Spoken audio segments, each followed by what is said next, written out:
Tottenham Hotspur. Why? This is the same team that said they were getting top 4 this season. This is the same team that said they would finish ahead of Arsenal this season. This is the same team that said that Postecoglou would be manager of the season.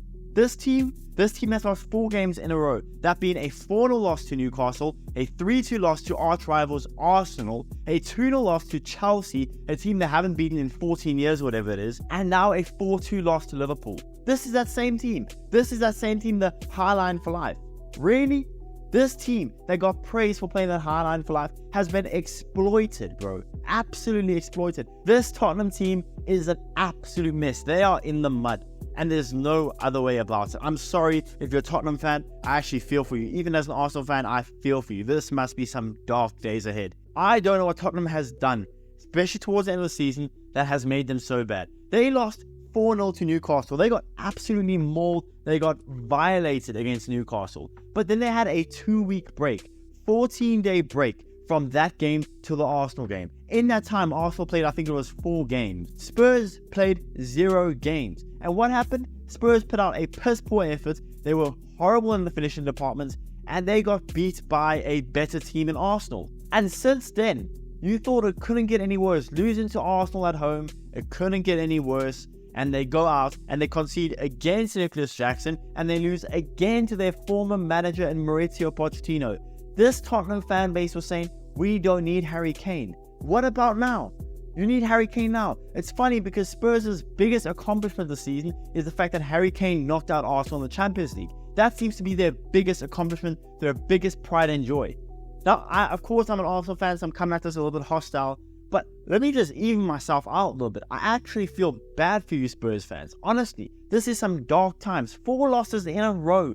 And now your next game is against Burnley at home, which you definitely will win. I mean, I hope for your sake you win, because if you lose that as well, then I don't know what to tell you. And then you have Man City.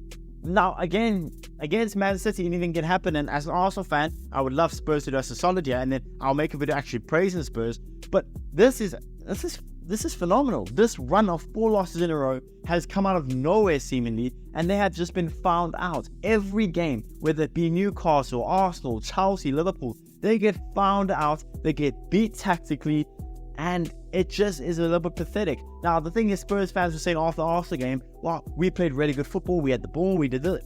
Yeah, but Arsenal sat back in the low block, waited for you guys to overextend yourselves, as you always do with that high line from Postecoglou. The thing is, this exact high line that is Spurs' biggest weakness, that was being praised earlier in the season, with these fans saying, oh, this is such an encouraging move that a Tottenham manager wants to play a high line, wants to be attacking, wants to do all these things. But now that is the reason you guys are so bad right now. That is the reason. Every one of these games, these last 4 games, the high line has been exploited time and time again. And Postecoglou doesn't want to change at all. He has no reason to change in his mind. And also that, not only the highlight that has been absolutely exploited game in and game out, go and look at the Arsenal game. Go look at these games if you don't believe me. If it's not the highlight that's getting exploited, well then it's their set pieces. First of all, Vicario seems to be so scared of a set piece. He has no confidence in it, no strength to come collect the ball. And then the defenders themselves look so scared to header a ball like they're going to get some CTE or something. Spurs defensively are an absolute mess. This Spurs team has seemingly fallen off a cliff. After that Newcastle game, they have just not been the same. They've been getting exploited time in and time out.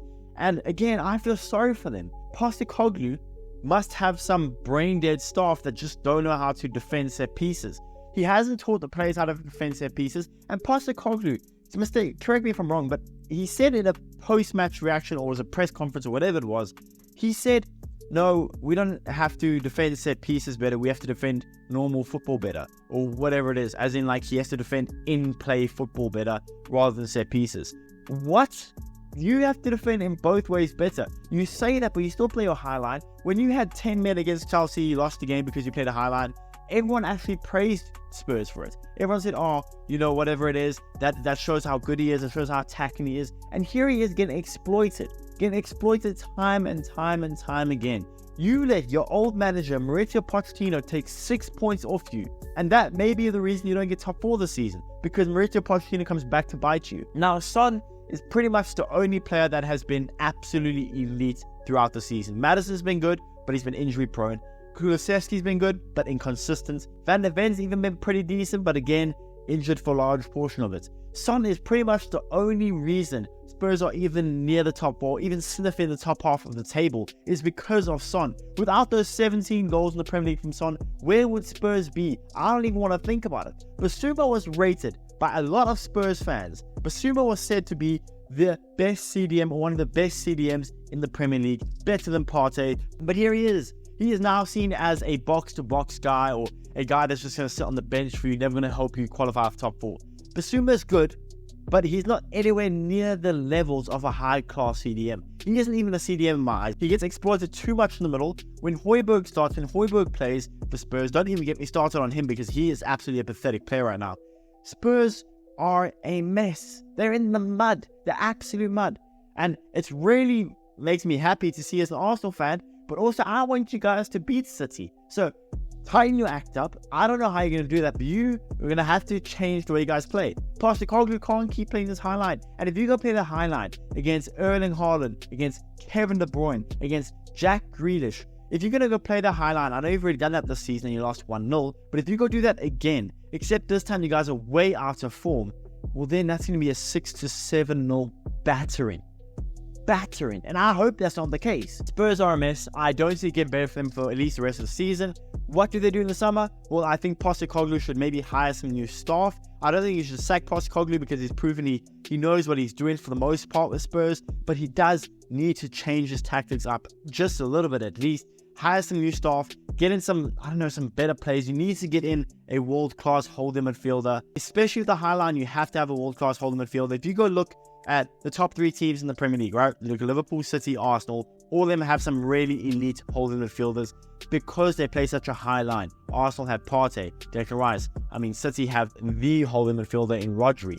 And Liverpool, well, they can have McAllister who's played there. They have Endo who plays there, and Endo's a really good player as well. If you want to get to our level, to Arsenal's level, to City's level, to Liverpool's level, well then Spurs are going to have to get themselves an elite holding midfielder, especially with the way Postecoglou plays. At the end of the day, Spurs are in the mud. They are a mess. They need to win their next game against Burnley at home. If they don't win that game, well then I am dumbfounded and I'm lost for words. They need to win that game, get themselves a little bit back on track, and make sure they can at least secure 5th place for them. I don't think they would have cut it in the Champions League next season anyway. I don't think they would have done that well, so maybe 5th place for them is a blessing in disguise. But boy, this is a sad way to end your season.